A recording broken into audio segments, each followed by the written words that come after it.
as we discussed today in a couple of our episodes, it isn't hard to become all you can be. It is a choice you make over time in life and all relationships. And so you become that functional inner child, adult, and or mystic that we've been talking about. You're accountable, you accept that you have flaws, you have integrity thanks to owning your sense of self and becoming your true self. And that's a unconditionally loved whole 1 year old, 3 year old, all the child parts uncharged. So you also bring forth equanimous conversations and interactions with others and society overall, which expands each other.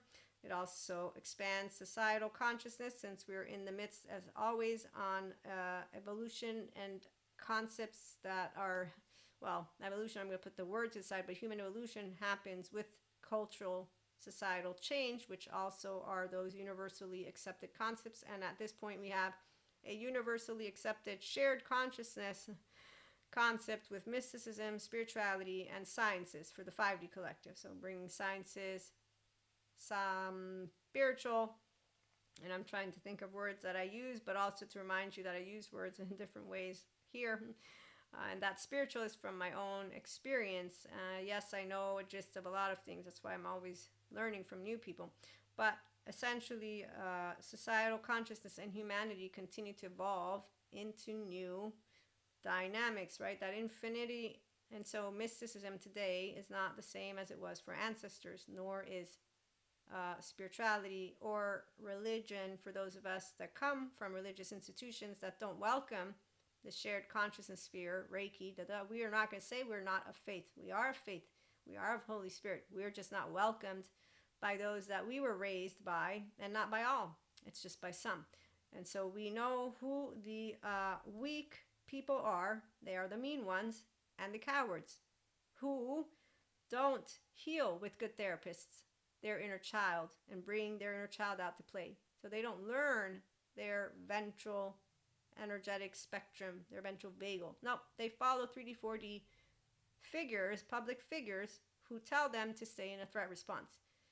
Okay, so the reality is any individual will understand what they're able to become if they want to. They don't have to. And I'm going to read to you a quote from Deb Dana. She's a therapist. I think I read it to you in one of the episodes, and then I'm going to also read you another quote. And actually, I'll start with Sadhguru first, because it is a really good one. And nobody has to obviously become their internally securely attached child parts and become a functional inner child adult. That's a part. So we respect that some people will stay in their threat response, because that's how it works when you actually have integrity. Do not aspire to meet a wonderful person. Aspire to become the wonderful person that you expect others to be. And integrity is what other people say about me doesn't matter. What I think and say matters. And so I'm not going to be ashamed of Maria. And when you learn from Patrick Tiahan, childhood trauma survivor, healing therapist, as he describes to his lovely community what it means to be empowered versus hypervigilant, what it means to be out in the world and your child feels safe because you're your own adult. Yes, what you learn is he shares one of those, I read it to too, where somebody can call you a villain, a lot more than just that. And you're just going to be like, I'm not going to be unapologetically rude. I'm not going to feel shame. My boss can yell at me, my parents, my sibling, whoever it is. I'm going to be an inner child who's safe. That's what it means to be in your ventral vagal state. And that's why we are non-reactive. And that's why it is inherently your health, because modulated is not healthy. It's sympathetic. Dorsal vagal, not healthy. That's your life threat. That means you're shut down completely, and I'm going to notice because you're going to be offline and you're going to have a little bubble around you. Pseudo-aliveness, I can spot it like a hawk. It means it's a brain of a person who's actively offline and some shit's going on from whatever it is, and I know this because I'm attachment trauma informed. Okay, so the people who listen to anyone that is, I'm calling them 3D, 4D public figures, but you could call them the 7 to 14 charming. You could call them the silverbacks. You could call them a lot of things. One thing is going to be you noticing that they don't support yoga, they don't support mindfulness, they don't support therapy, they don't support the neuroscience, neurobiology, and complete mental health community that I've been learning from, and they don't support it, not because they know about it. No, they just don't like what they're talking about. And then they actually don't go and find out what they mean when they say don't shame when they talk to you about being compassionate. They don't go and find out more about a lot of things. So again, we leave alone. Deb Dana, the quote is, the importance of having a therapist to co-regulate is that a nervous system that is in dysregulation is really reaching out and looking for some ventral vagal energy. Often our trauma survivor clients, she says, don't find it right away inside their own system. And so it's really our job to bring a regulated system and offer that energy to our clients' nervous system. It's a big responsibility, and you have to stay anchored in ventral in order for this to be of service to clients. Not every dysregulated nervous system is going to be around ventral vagal energy. Why? Because like the fancy lady who stays far, far, far, far away from good therapists, it's because she rejects her actual 1 to 3 year old and her ventral vagal state, which is where Stephen Porges comes in and says, based on the interaction, you're going to find out, and he's too talking to therapists, if they're open to your cues of safety. And that's the minute of truth, where as I'm present, attuning and resonating as a person who's mindfully living as myself, and spiritually for Maria, you might just be doing mindfully yourself, but I'm attachment trauma informed with all of this, and that's why as a 5D mystic I already knew there's no energy vampires, there's no dark auras, there's no person that's going to be sucking out my energy. That's a bullshit statement. They're my brothers and sisters, and also I'm a mystic. Don't you know what it means to be a mystic? I forgot. I'm an empowered mystic. I should mention that one. Oh yes, I'm an empowered feminine. That's what I should mention. That's because I'm an inner child adult. That's because I know how to be in Maria's mind bilaterally and vertically integrated, and I have also interoception, and I don't throw my emotions or my nervous system upon you because I learned self-regulation. So I know how to be in my state of safety as my whole 3-year-old. I didn't lose anything. And then as a teenager, I also didn't lose anything. So as you use your words, you can use all of them. I'm not really going to take it personally because, again, I'm an inner child who's safe in Maria's world and in the world that is going to be unsafe physically, but I make sure to try and stay physically safe. And then I get to bring forth self-agency and bonding. So my attachment category, my personality traits, they come with me, and I then am able to, again, consistently navigate life as a person who, one, as a mentor, provides that mentorship to those who want to live this way, but being yourself mindfully and or spiritually has you staying anchored and regulated in a ventral offering energy. I chose those words because it's you being able to navigate what is the birthright of any person, but they might not want it. So as I'm attuning to you, I'm going to pick up on you because I have confidence and I know how to navigate always as this. On the other hand, your nervous system is going to navigate in your own way. And if you have not done any of becoming self-aware, like those weak people who are mean and they are cowards because they don't go and get good therapy, I'm going to do decent enough to be saluted. He's not mean to me, but to other people, they might think he's mean. I just find it humorous and a lot more, and it's a good story to tell. And he probably, follows 3D, 4D public figures too, because again, anyone who doesn't know healthy self-worth is going to be spotted because they're an adaptive child with their mouth, with their body, with all of it. So they're in a threat response. But my point was that it's not hard to become all that you can be, who you are, and this. No, it's just that we didn't have all the words. I didn't, and now I do because, I learned from smart people. And the people who don't want it, we know again why they don't want it. They'd rather be able to be people who are adaptive child parts and in their threat response, because that's all.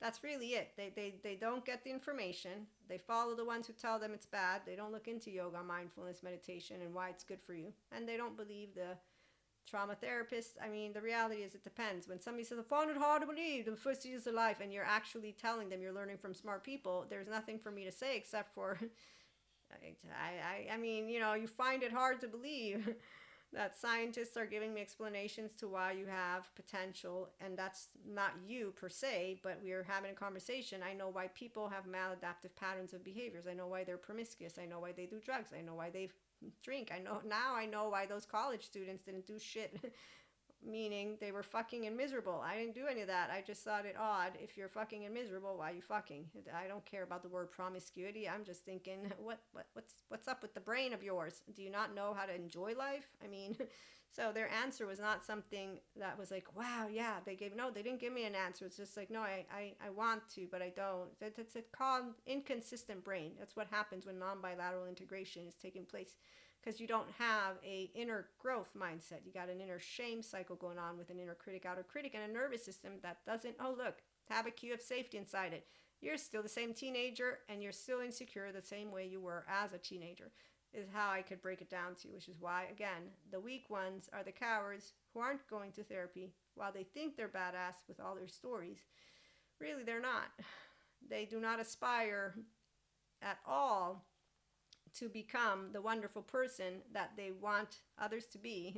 They like to use their words. Anyways, long story short, I don't know if I read this, but I really want to also add the Sadhguru quote. And so if I did already read it, forgive me because I forgot. But they do not aspire to meet a wonderful person. I would disagree, because as a person who can aspire to become all that you can be in your mammalian heritage, I will see that others can, but I will also accept that they don't want to. And I won't make it into my mission to say you're being rude. No, because a biologically rude person, like my facade friend, will not take accountability, ownership, or any self-regulation skills seriously. I found it hard to believe is the answer you get, as well as neuroscientists. Everybody needs to believe in something. There's still demons because I saw it. Yes, I know about people who have done the demonic, let me get demons out of you. I still know that Patrick McNamara is proving, and that's because he's not the only one that talks about how the brain works. So I know that you don't have a demon possessing you. I'm not going to use the word, it's not a demon, it's not a Lucifer. You need help. That's a very different way to be talking. And again, you don't stop talking about information because somebody tells you 1 or 2 or 3 or 4 neuroscience, anyone. No, you don't. As an empowered human being, you continue to say, okay, but I don't stop sharing the information. And that's because I don't just aspire. Actually, I find it ridiculous to say I aspire. I'm Maria. What are you aspiring to be? I mean, ridiculous meaning that anyone can tap into their whole self if they choose to. The therapists are doing a great job. I support them, and I come after the therapist. And I come for those who want to have a funny bone. So do not aspire to meet a wonderful person, he says. I'm going to say no, aspire. Healthy, self-worth human beings, men and women, and days, functional or child adults. You'll know who they are. They welcome the ventral vagal state and all the information from neuroscientists, neurobiologists, and more psychotherapists, and they don't want to keep maladaptive patterns of behavior, the fucking, the drinking, the drugging, and they don't do promiscuity. It's because of insecure human beings like the fancy lady and man in suit, who in fact are completely individuals who have no idea how much better their life could be if only they went to therapy. In the meantime, aspire to become the wonderful person that you expect others to be. No expectations. I don't like expectations. You know why? Well, let me think. God, Jesus, Holy Spirit, come on in, God. So what was that about not casting stones? I got it, yeah. Nope, I won't play you, I promise. What was it? Mind your own business about the 0-1-year-old. Ah, yes, you're right. I'm so sorry. It's not my business, human suffering. What was it, Robert Sapolsky with Determined? They don't have free will, Maria. I haven't read your book yet. No, they're building upon their 3-year-old. Remember, they don't have free will. So, in both equations, what I get to say to you is, I don't expect you to aspire to anything. I am actually presenting you the opportunity. As a 5D mystic in the Enlightenment Soul Age Group and a functional inner child adult, my life gets grander by the minute. And that's not because of yoga, although I love you, Sadhguru, but I didn't need yoga.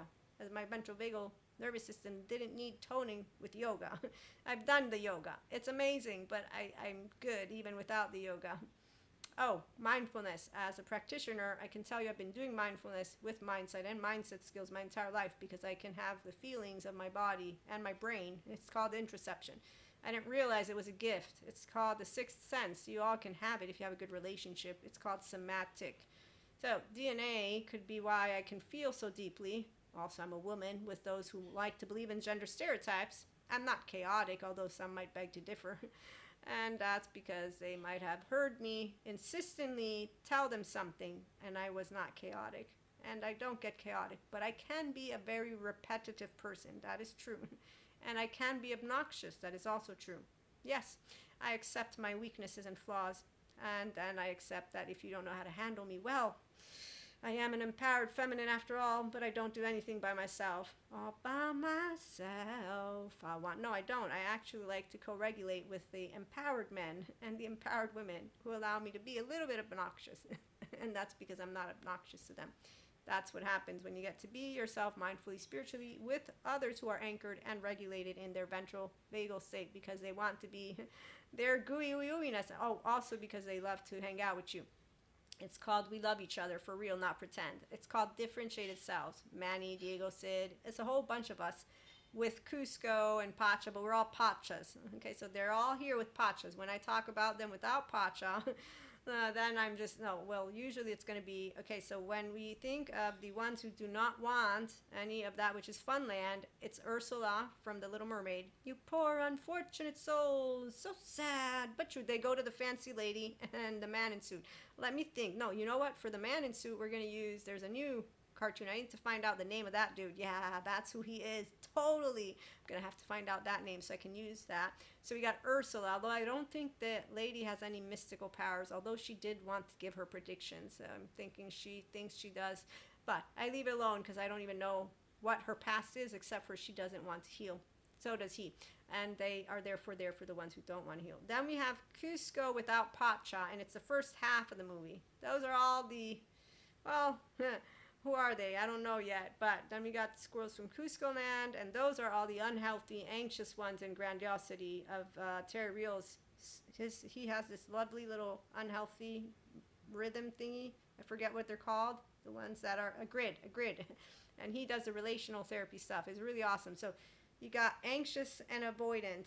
And the avoidant, thank goodness, they just shut us out. And I'm just so happy whenever I think of that, because then they think that they're better off without you, but they're, shutting you out. So that's good. And then when they're at home miserable and shutting you out, again, you don't feel anything and they don't harass you at all. So for a person who's empowered, woman, man, or they, it's like, okay, that's a good thing because they don't really want to be lovers, okay? They don't want to be friends. They don't want anything to do with you. So really, it's a good thing that the unhealthy, self-worth avoidant people don't hang out with us because, again, they don't want to mingle and tingle from a sense of fun. I mean, I want them to heal, but we got one on screen. You know what she said? I went to therapy after 2 really, really awful breakups, and they keep telling me I'm doing a good job. And then they tell me to do journaling and mindfulness and meditation. I don't want to, and I'm paying them money, and I don't see the point. And you're talking all about avoidance, and I don't like it. So you know what? I'm going to make a YouTube channel so that I can tell you all about avoidant life. Oh, and FYI, I'm not doing any of it because all people are fucked up, so what's the big deal? And that is why the teenagers is what I call these people, because I remind myself, no, I remember teenagers who didn't want to study and learn. And as they booed me on a Friday evening when I'm asking legit, I want to know if we have homework, and they don't want. And I'm thinking, what do you have to do in 24 hours? I mean, you can go out 1 hour. Don't you do any studying for another hour? I mean, do you really use your brain for nothing more than what are you doing with your life when you grow up? Don't you think about college? Are you really that? I don't understand. That's unhealthy. You don't know that moderation is key to everything? I got it repeated a lot. You're all interestingly, no, you're not. So this is where it's funny. I'm going to have to share this story because I'll never forget this one. This was something that blew my mind away. So anyways, so the avoidance, they leave us alone, which we're happy about. The anxious, oh my gosh, the anxious as a teenager. As I got older, I didn't meet many anxious. But the anxious, they think everyone else who's happy has to self-regulate me, and they go chaotic. They're the squirrel that basically will justify, like the squirrel did when he tries to get Cusco killed, because they did everything for you. How dare you? And it's really not fun to see when you see men and women doing this stuff. But like I said, I can spot them like a hawk. And the one that I use, am I not cool enough? Am I not the desperate guy? Am I not decent enough? There you go, the desperate dude. Desperate manipulative, which I mean, really, I just said he, and I'm thinking, shit. No, I'm not. I was just, when you're in the moment, an empowered feminine is not doing anything except what an empowered feminine knows how to do. Also, it's a somatic empath. It's automatic. I mean, God taught me to respect, so did my mom. And if you can't say something nice, you don't say anything. And then it became fun as I got older, because as a teenager, I learned how not to take it personally and what unkindness is. It's all cowards. Like I said, mean, coward human beings are basically not fascinating to an empowered anyone from my inner child adult. I'm not hyper vigilant. In fact, I don't want to be all by myself. No, I'm not by myself at all. Not the least of it. So here's the funny story. Oh my God, I'll never forget this moment. Okay, so number one, if people are not receptive to cues of your ventral vagal state, it's not energy vampires, dark auras. It's people who don't want to get themselves to therapists, and they don't care to like the I'm not decent enough. So you don't teach people manners because they're in their biological rudeness, and also because if they had manners at all, they'd be having a conversation like, you know what?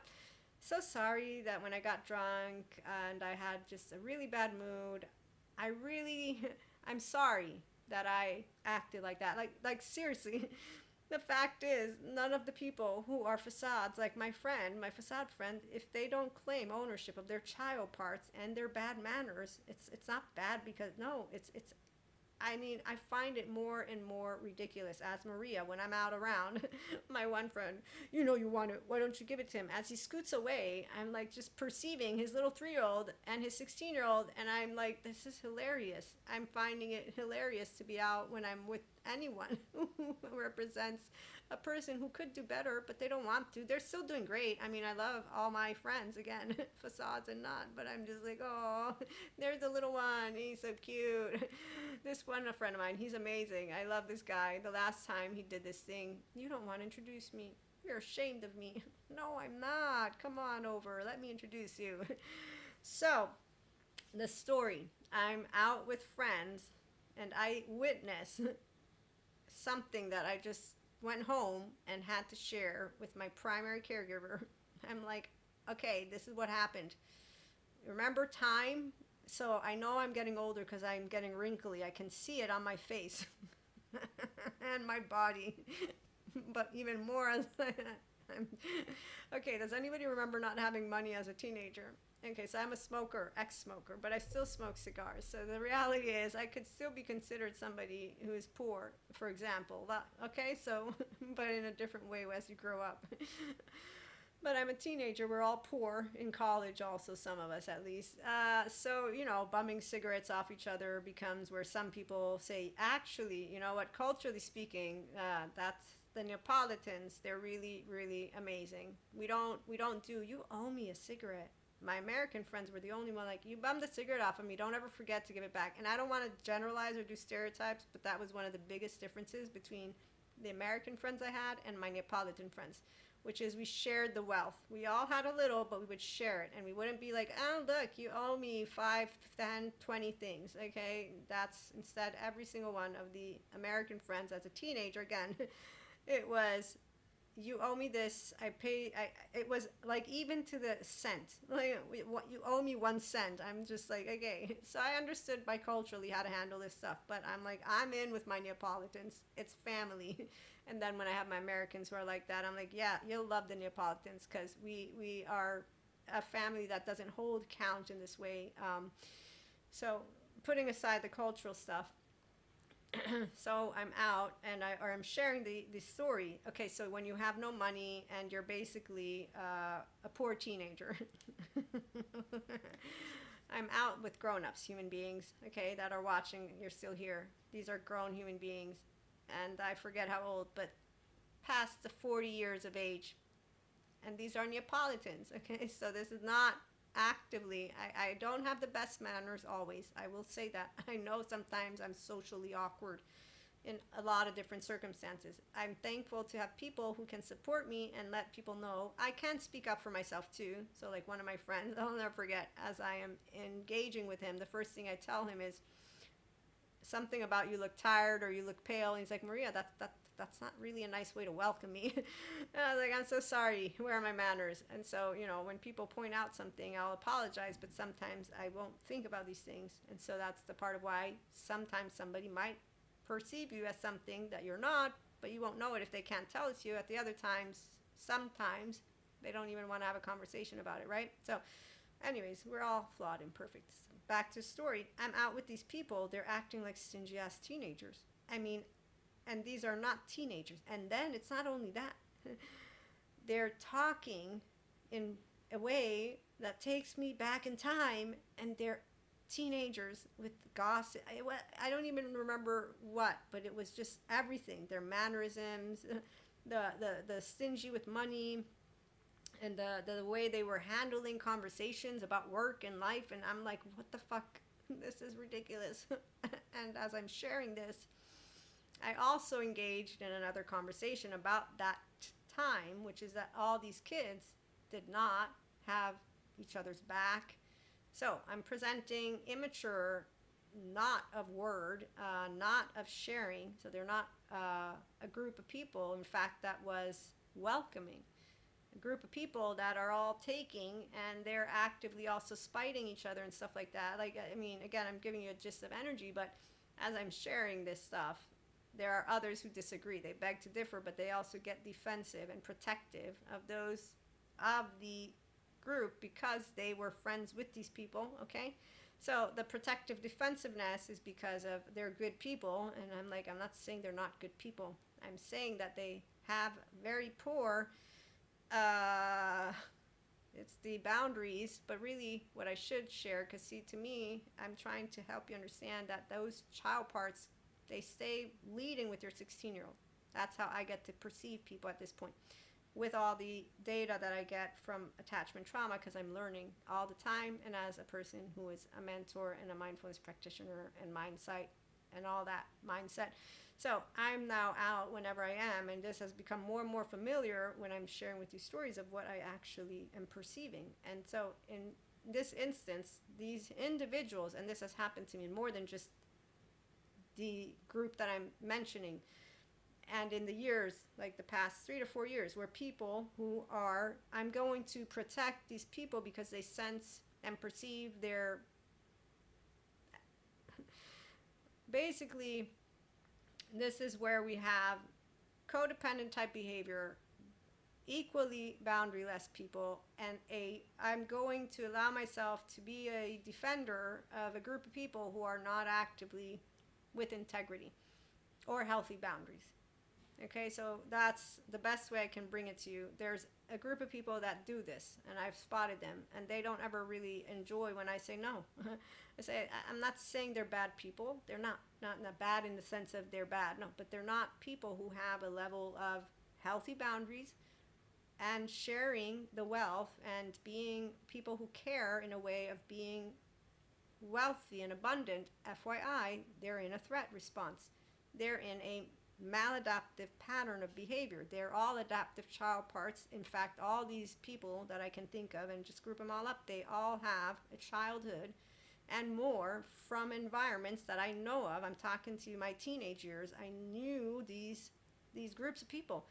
And the group that wanted to say they're good, nobody's saying they're not good. They don't uphold for our community in general. So when you got the healthy boundary people, they will all in fact inquire, quote unquote, which is why we have conversations. So see, this is the part of where people who like to organize things will use that. I'm trying to go further because that's the part of why I see that it's not a conversation of external. It's, let's begin with the part of, if we have a person like the fancy lady and man in suit, we got a person and more that doesn't know how to navigate, one, their ventral vagal state.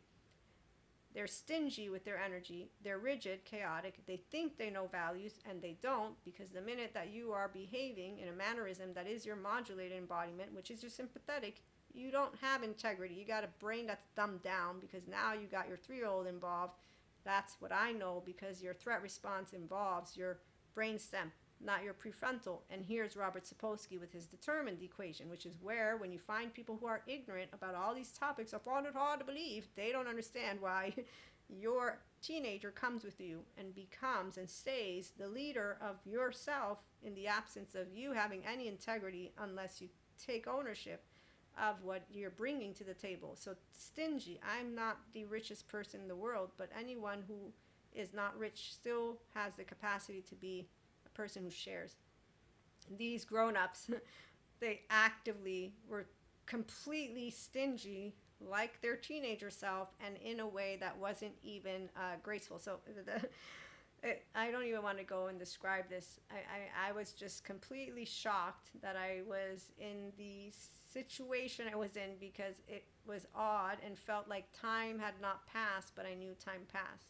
And so the part of describing this is because that's your nervous system and your child parts that I'm picking up on because of knowing now the sciences that has explained it to me. Before, I could still pick up on this stuff and still say, yeah, I don't want to hang out with these people. I don't like to hang out with them. I mean, they don't have anything interesting to say. They're not really, about the group and what we all want to do together. They just want to do whatever it is they want to do. Oh, and then they also have ways that they come at you. Their way of treating each other, it's disrespectful. Like witnessing that. So you know, I know when somebody has a way that they're coming at me because they're trying to be an asshole. The last time it happened a while back, I've talked to you about this person. This person seemed open to being helped and supported. He's an ex-drug addict. And he has told me he has holes in his head. He's still working to get out of, being an alcoholic and stuff like that. In the meantime, he actively now is in debt and doesn't show up anywhere to the place. So unfortunately, he fell on his patterns he's not cleaning himself up. It's sad, but long story short, he's out, we're hanging out, I'm there, and I noticed that he's in one of those energetic things because he's teasing me about the joke thing. As you all know, I don't pick up on jokes. I don't understand jokes. Like, I actively don't understand them. And I still remember teenagers, their energy when they get into this energy. So it's an energy that you'll know. And he's doing this thing. And it's a little smirk that he had, and I don't care about it because, again, I'm a grown-up now, and I already know the energy, and then I'm attachment trauma informed. And really all I'm thinking is nothing except for I hope he gets better. And then I find out, obviously, that he's not going to, which makes me sad for him. I will still help him if he ever comes around and wants that help that he said he was open to. That doesn't mean that his mannerisms aren't going to come with him, but he can, with all his willpower, get out of the mannerisms. But that's for him to make. So I can offer a safe haven, secure base. I can offer mindfulness. I can offer personal development. I can offer some exercises, things he can do. But his behavior and what he's bringing and his energy and everything that's coming from within him is only going to be taken care of if he takes seriously going to therapy and continuing with his group. He has a group of people that he has for alcohol and stuff like that. And then continuing to, when he wants to be an asshole, not be one. And so this is the part of why they are all people who have those stingy teenagers.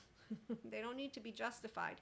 They don't need us to crap on them either, but to actually try to give them a green pass, which is why I was talking about the ones who wanted to give these groups, these different groups that have unhealthy boundaries, green pass. They're not going to get a green pass.